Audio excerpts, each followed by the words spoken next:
Hello everyone, আমি Apu Japan থেকে। আশা করছি আপনারা ভালো আছেন। আমরাও বেশ ভালো আছি। তো গতকাল রাতে বানিয়েছিলাম দম বিরিয়ানি চিকেন দিয়ে। তো ওটা খেতে দারুণ হয়েছিল। গরম গরম রাতের বেলা এটা খেতে বেশ ভালো লাগছিল। তো চলুন কি করে রান্না করেছি একটু দেখাই। প্রথমে বাসমতি রাইস নিয়েছি 500 গ্রামের মতো। ওটা একবার জল দিয়ে ধুয়ে তারপর ওটা জলের মধ্যে ভিজিয়ে রাখতে হবে বেশ কিছুক্ষণ। আর এদিকে চিকেনগুলো ম্যারিনেট করেছিলাম হালকা দই দিয়ে। প্রথমে ভালো করে ধুয়ে নিয়েছি, তারপরে দই দিয়ে ভালো করে ম্যারিনেট করে বেশ কিছুক্ষণ রেখে দিয়েছিলাম। ওইদিকে বিরিয়ানির যে বড় বড় আলুগুলো হয় সেগুলো হালকা করে ফ্রাই করছি। আর এদিকে চালটা অনেকক্ষণ হয়ে গেছে, ভেজানো রয়েছে। বিশেষ করে মশলা, কাঁচা লঙ্কা, জিরে, আদা আর বিশেষ করে বেশি করে পেঁয়াজ একটু ভালো করে মিক্স করে নিয়েছি। আর এদিকে আমরা আজকে বিরিয়ানি মশলা দিয়ে সানরাইসের ওটা দিয়ে বিরিয়ানি করব। তো একটু দুধ গরম করে তার মধ্যে কেওড়া ওয়াটার, রোজ ওয়াটার এবং আতর সুন্দর করে মাখিয়ে নিয়েছি দুধের সাথে।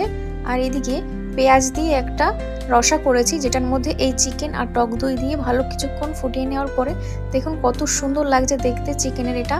আর একটু একটু হালকা গ্রেভিটা যখন একটু গাঢ় গাঢ় হয়ে যাবে তারপর চিকেনটা আস্তে করে নামিয়ে নিতে হবে। আর ওইদিকে গরম জল সুন্দর ফুটছিল, তার মধ্যে চালটা সুন্দর করে আস্তে আস্তে জলের মধ্যে ছেড়ে দিতে হবে।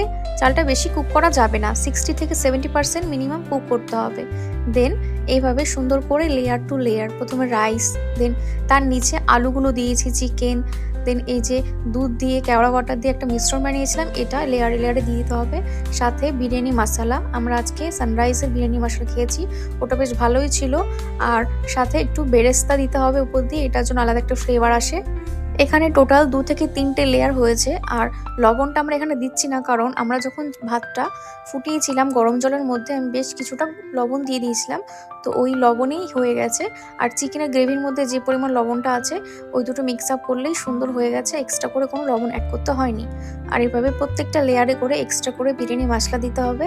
আর উপর দিয়ে ওই কেওড়া ওয়াটার আর দুধের যে মিশ্রণটা আছে ওটা দিয়ে দিতে হবে। আর লাস্টে একদম উপরে বেশি করে বেরেস্তা আর 3 থেকে 4 চামচ গরম করা ঘি এভাবে ছড়িয়ে দিতে হবে।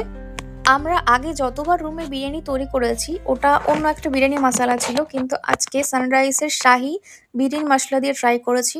তারপর লেয়ারে লেয়ারে দেওয়ার পরে এটা সুন্দর করে চারপাশ দিয়ে আটা দিয়ে ভালো করে আটকে দম দিতে হবে 15 থেকে 20 মিনিট লো আছে। তারপরে কিছুক্ষণ বন্ধ করে রাখতে হবে গ্যাস। তারপরে আলাদা একটা বড় প্যানে আমি গরম গরম বিরিয়ানিটা নামিয়ে নিচ্ছি।